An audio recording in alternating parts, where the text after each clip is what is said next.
Support for this podcast comes from Is Business Broken, a podcast from BU's Meirotra Institute that explores questions like, why are executives paid so much? Do they deserve it? Listen wherever you get your podcasts. WBUR Podcasts, Boston.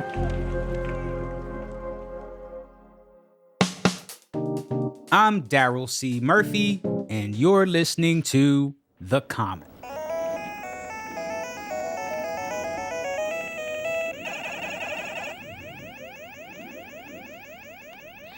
Then you have to try and eat the ghosts.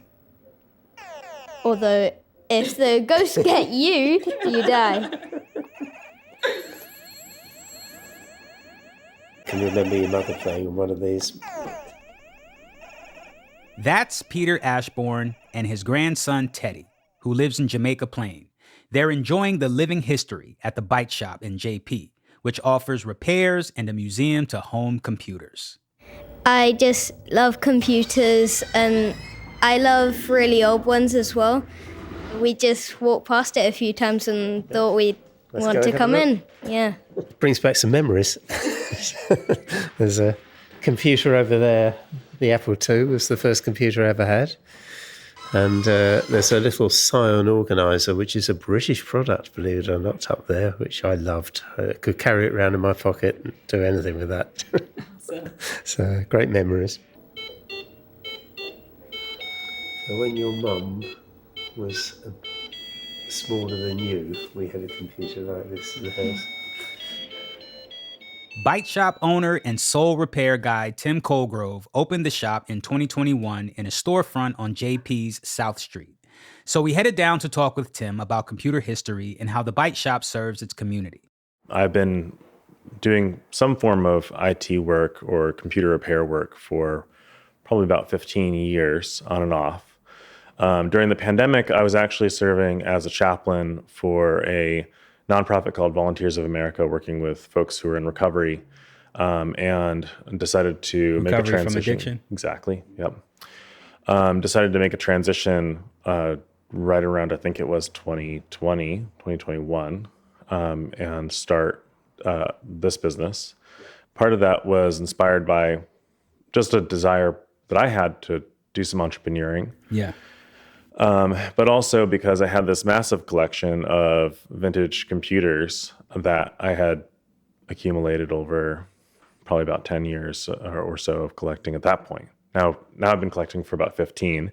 But I thought to myself, it would be really cool to have a repair shop where we repair modern equipment like your MacBook Pros and gaming PCs and things like that, but also had a kind of baked in novelty museum. And so this has become really the neighborhood computer repair shop, but also this kind of weird trip local novelty. Yeah, like a strange place for people to visit and learn about the development of the home computer. Yeah, you have a lot of stuff in here. As soon as you walk in, you're just flanked by a row of computers on each side, like some of which are much older than me, I know. But, I was just looking at this computer here that has a CD of Duke Nukem in front of it. It just brought back memories for me, How do people usually respond when they come in and see all this stuff? Everybody has a different response to the space. Some people are nostalgic. They come in and they see computers that they worked on as a young person.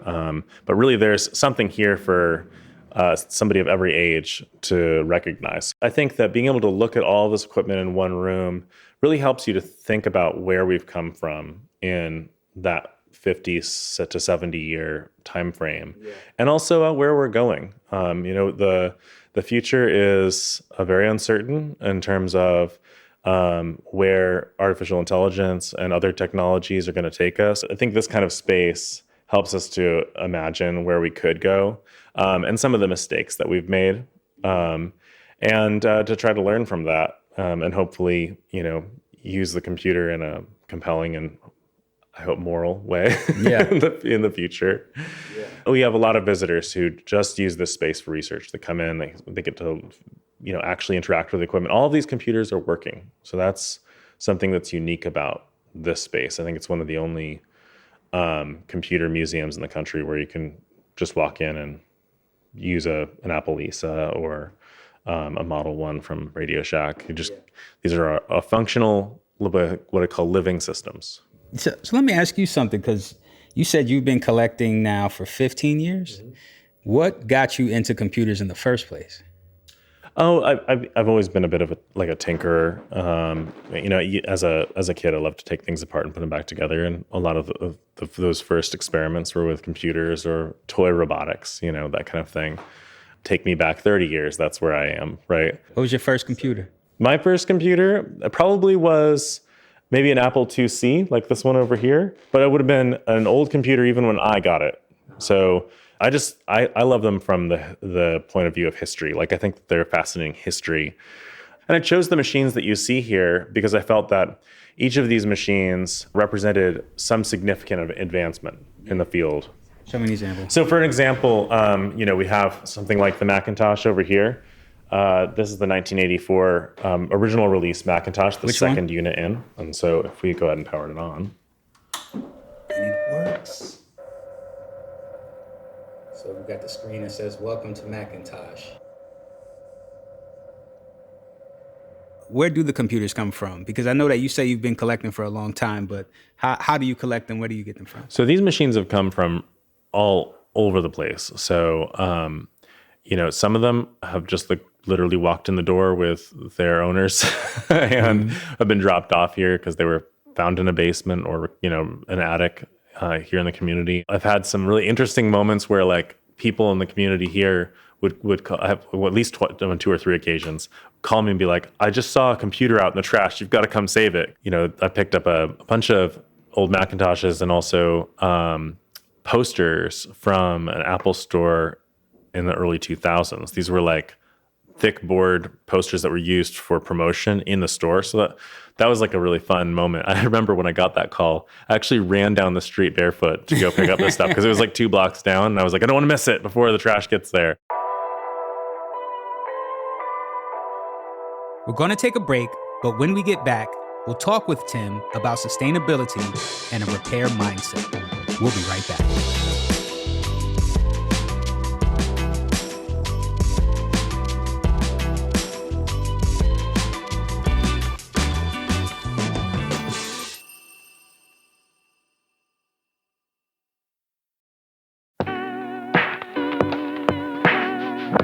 And we're back at the BYTE Shop with owner Tim Colgrove. This is an Apple II from 1978. And this Apple II has a speech synthesizer card installed. That's going to talk to us. Hello, my name is Sam. I am a software speech synthesizer for the Apple II computer. To be or not to be. The BYTE Shop gives old computers a new life with the museum and repairs, but the shop also offers a free tech recycling service. Tim talked to us about the role sustainability plays in his mission. So the community drops things off here in the same way that you might drop electronics off at Staples or a Best Buy, and we have the same program here. The city actually issued a grant to the store 2 years ago, I think it was. And that was specifically focused on reuse, not recycling. And there's a reason for that. Recycling in the world of electronics is a bit of a misnomer, right? It's you've heard probably recently about how plastics recycling isn't actually happening as much as we would like it to. Well, it's true about electronics too, right?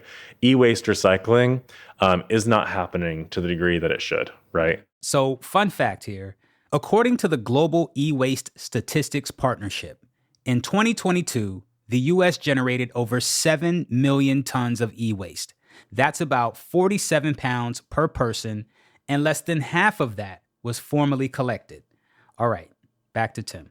I think we need to, in America today, recover a repair mindset. You go to other countries where resources might be more scarce and people are incredibly innovative with and careful with the things that they have, and they repair things over and over and over again. Mm-hmm. I just think we need a view of our equipment, electronics in particular, that says we don't need to upgrade every 3 years. That says I'm going to keep this going for as long as possible because the environmental cost is too great for us not to. And so you do recycling for free? Yeah, we offer the recycling program for free. Obviously, we make money on resale here, and the repair business. People learn about my repair business in part because they're just dropping stuff off for recycling. And they're like, "Oh, you can repair equipment?" During our visit, a couple customers came in to drop off some old electronics. One of them was Scott, who's also from JP. He had just been in over the weekend dropping off some old Macs and was back again with more. What'd you drop off today? I dropped off like a almost 15-year-old MacBook that got me through college, and then the first couple of jobs out of college, but it had just been sitting at the bottom of my drawer. And it's like stepping into a time capsule, and just little bits of memory and nostalgia all over the place. It's really cool.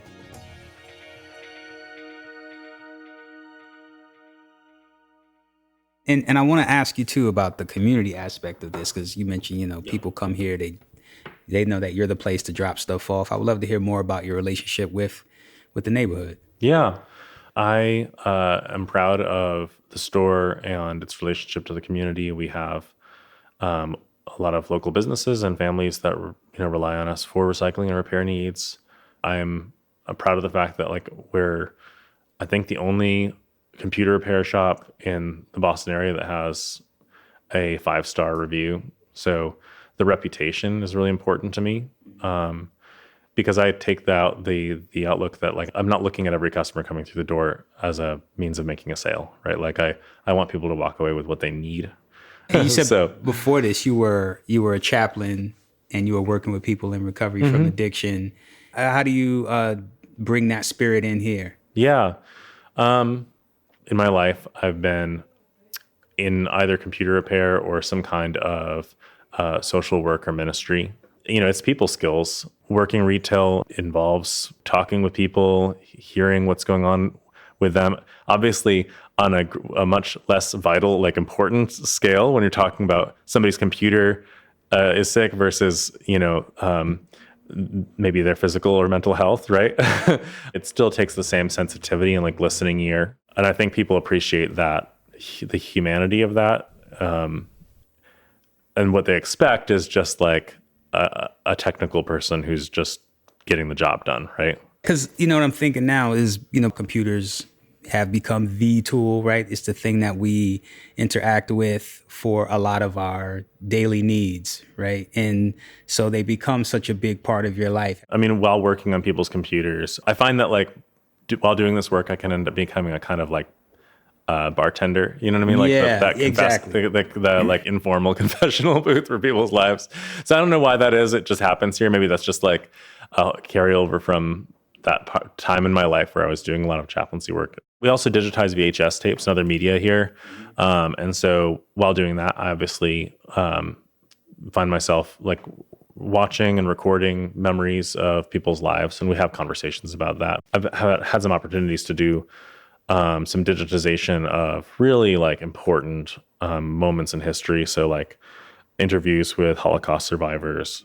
I mean, our computers are really personal to us. They're almost like an extension of ourselves at this point. And I think that's why a lot of this old equipment is evocative for people. It's you spent 15, 20 years of your life doing office work at one of these. Maybe it was just a tool, but it was a tool you got really familiar with, right?